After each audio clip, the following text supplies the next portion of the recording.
जनता का पैसा बचेगा।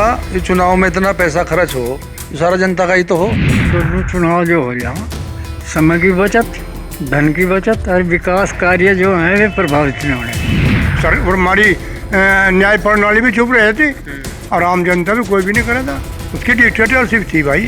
बस एक बार सरकार बन जा और बोल के अस्थाई बने, सरकार भी अराली मिली ना बने। कोई खास इसका लाभ सोचने लगा कुछ नहीं, राष्ट्रीय स्तर पर जितना खर्चा हुआ वो कम हो जाएगा। भारत में एक देश एक चुनाव को लेकर चर्चाएं काफ़ी तेज़ हैं।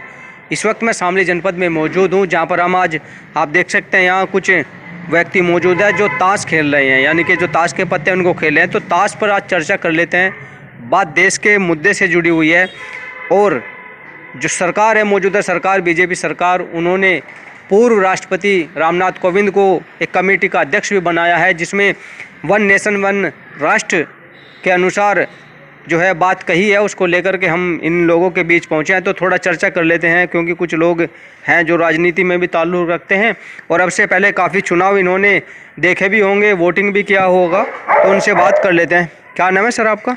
ऋषिपाल है भाई। ऋषिपाल जी, ये बताइए, वन नेशन वन राष्ट्र के अनुसार साथ में एक साथ चुनाव की बात चल रही है, यानी कि वन नेशन वन चुनाव एक बार हो जाए पूरे देश में, तो इसे आप लोग किस एंगल से देखते हैं? भाई बहुत बढ़िया बात है। जनता का पैसा बचेगा। ये चुनाव में इतना पैसा खर्च हो, ये सारा जनता का ही तो हो। और समय भी बचेगा, जनता का पैसा भी बचेगा। पैसा बचेगा, देश में कुछ ना कुछ तरक्की होगी। अरे हर भिन्न इलेक्शन खड़े रहे, सारा पैसा जनता का नहीं बचा रहा। तो वन नेशन वन इलेक्शन अगर पूरे देश में लागू होता है तो बहुत बढ़िया है, बहुत ही बढ़िया है। इस तरह बढ़िया बात ही नहीं। तो आप इसके पक्ष में हैं? बिल्कुल पक्ष में।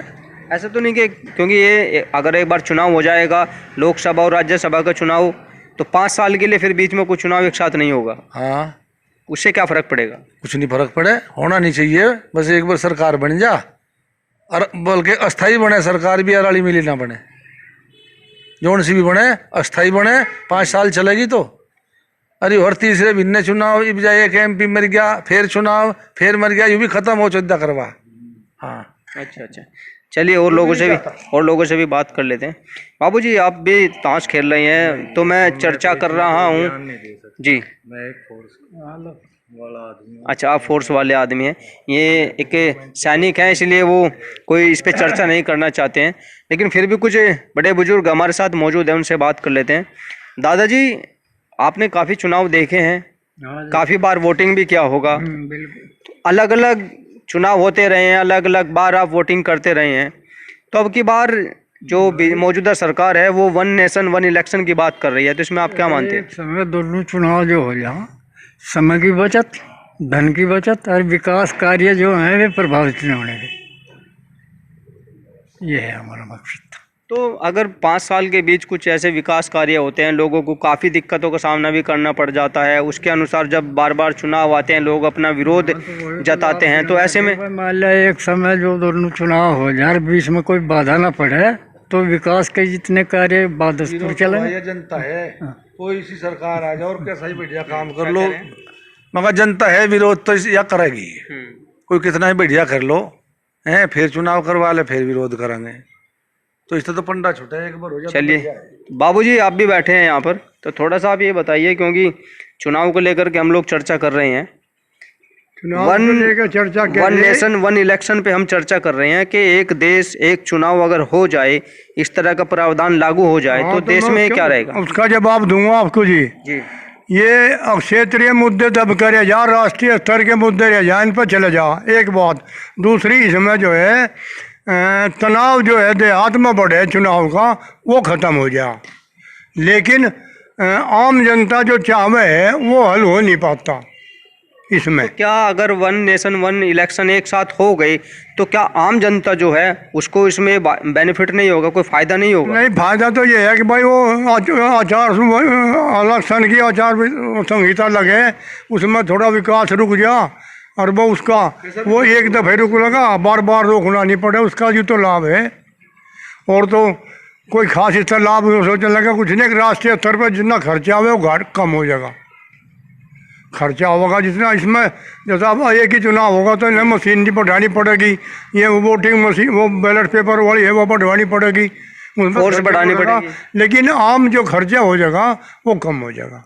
नहीं, मशीनरी बढ़ेगी या कुछ फोर्स की भी एक्स्ट्रा जरूरत पड़ेगी? अगर पूरे देश में एक साथ एक बार चुनाव होंगे तो फोर्स भी एक्स्ट्रा बढ़ानी पड़ेगी। हाँ, फोर्स भी अब एक्स्ट्रा बढ़ानी पड़ेगी, हर चीज़ बढ़ानी पड़ेगी।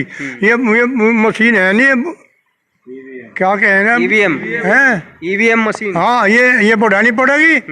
और इन पे फिर जैसा वो घपलेबाजी हो वो ज़्यादा होगी, फोर्स इतनी हो नहीं पाएगी, इसमें बढ़ेगी पकड़ पड़ा होगी। जब बिहार में है रोड़ा पड़े, बम्बई उसमें बंगाल कलकत्ता बंगाल में वहाँ रोड़ा पड़े, हमारा पूर्वी यूपी में पड़े, तो इस तरह का जो है झंझट यूँ बढ़ जाएगा। 1967 में राज्यसभा लोकसभा चुनाव दोनों अलग अलग कर दिए गए थे, लेकिन अब वर्ष 2023 चल रहा है, 2024 का चुनाव नजदीक है, उसको लेकर के एक करना चाह रहे हैं। हैं। हाँ, तो उसका लाभ ही हुई है भाई, और तो कुछ है नहीं, अगुवाई हो जाएगा। बाकी भाई तानाशाही बढ़ जाएगी जिसकी सरकार आओगी। जैसे कांग्रेस की इंदिरा की बढ़ गई थी, जिस मुख्यमंत्री को कह दिया उसी को वही फाइनल हो गया। वहाँ MLA या MP ये नहीं कह पाते अगले भाई उन्हें हम दूसरा चुनेंगे, ऐसा कुछ नहीं था, खत्म था। यानी डिक्टेटरशिप बढ़ेगी। फिर ये कब हुआ था डिक्टेटरशिप, जब आप बता रहे हैं? था, कभी विरोध हुआ ही नहीं। जो उसने फाइनल करके भेज दिया किसी समय भी राज्य में, वही मुख्यमंत्री रहा, उसका बदला ही नहीं। विरोध इसलिए नहीं हुआ कि उनका शासनकाल अच्छा था, या फिर कमियां कुछ ज्यादा थी, लोग कह नहीं पाए? विरोध इसलिए नहीं हुआ कि उनका शासनकाल अच्छा था, या फिर लोगों को कहने का मौका नहीं मिला? आम जनता पर इसका बहुमत इतना था कि तुम विरोध बोलने वाले की ताकत ही नहीं थी सामने, उसकी पावर घाट थी सामने बोलने वाले की। वो समझा तो उसके मुँह खाली बोलने का तुझे परेशानी बनेगी। तो ये तो अगर वन नेशन वन इलेक्शन लागू हो गया, फिर इस तरह की आप बता रहे हैं कि भाई तानाशाही बढ़ जाएगी, फिर वही माहौल पैदा हो जाएगा। आगे ना बात, और मैं तानाशाही पहले कहा था, मगर जो होगा उसकी डिक्टेटरशिप बढ़ेगी, वही था तानाशाही। डिक्टेटरशिप का मतलब यही है तानाशाही बढ़े।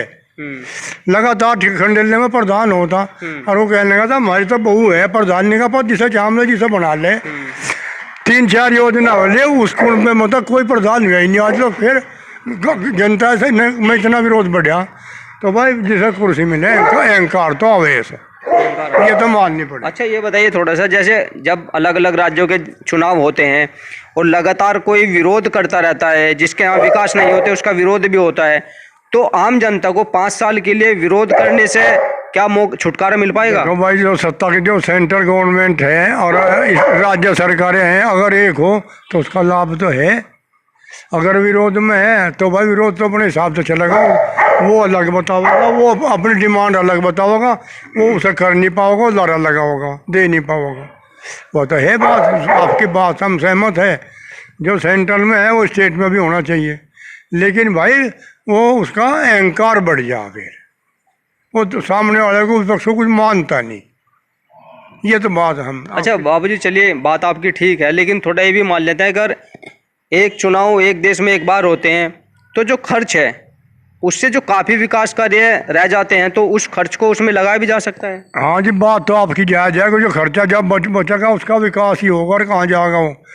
और भाई ये तो फिर जो है विपक्ष के पीछे, ये फिर इनके जिनके पीछे लगा हुआ, मैंने कहने लगा CBI लगा रहे पीछे हमारा, और हमारी उस पर जाँच करवा रहे, ये बना रही 2-3 कंपनी बना दी, इन पर जाँच क्या करवावे लगा दी, ये विपक्ष वाले बहाना बनावे। लो फिर देखिए, कुछ लोगों का ये भी मानना है कि डिक्टेटरशिप जो है बढ़ जाएगी, तानाशाही यानी कि देश में पैदा हो जाएगी अगर एक देश एक चुनाव होता है। ऐसे में खर्चे भी बहुत बचेंगे जो विकास कार्यों में लगाए जा सकते हैं। हमने शामली की जनता से बात की है, उनका साफ तौर पे यही कहना है कि एक देश एक चुनाव एक हद तक सही भी है, लेकिन अगर तानाशाही इसमें ना हो तो एक देश एक चुनाव अच्छा रहेगा। और अगर इसमें तानाशाही आती है तो फिर इंदिरा के काल में जिस तरह का शासन देखने को मिला था, वही शासनकाल दोबारा देखने को मिलेगा। जी बताइए। जिस घर का एक चौधरी होगा वो घर प्रोग्रेस करेगा, और जिस घर में 17 चौधरी हो जाएंगे वो प्रोग्रेस नहीं करेगा।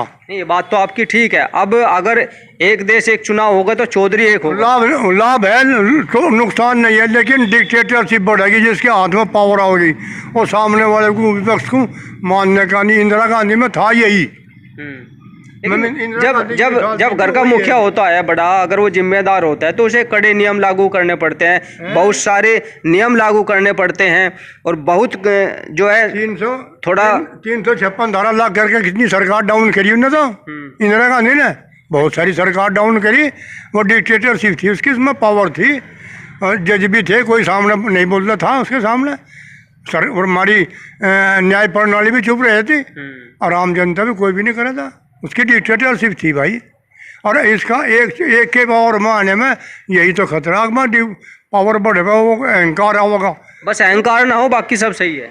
हाँ भाई यही है मेरा वो। देखिए, अगर सरकार एक देश एक चुनाव में बनती भी है तो उसमें तानाशाही ना हो, उस तानाशाही का अगर आना, हमारे देश में डिक्टेटरशिप का एक तरह से आना, तो इंदिरा गांधी के शासनकाल को दोबारा से याद करने का काम करेगा। और अगर ऐसा नहीं होता है, एक देश एक चुनाव के लिए जनता सहमत है और देश का जो मुखिया होगा वो अपनी जनता को अच्छे से लेकर के चले, तानाशाही ना करे, उसके लिए जनता उस मुखिया का स्वागत भी करेगी। शामली से अपने सहयोगी सालमी के साथ अमित शर्मा, न्यूज़ 24।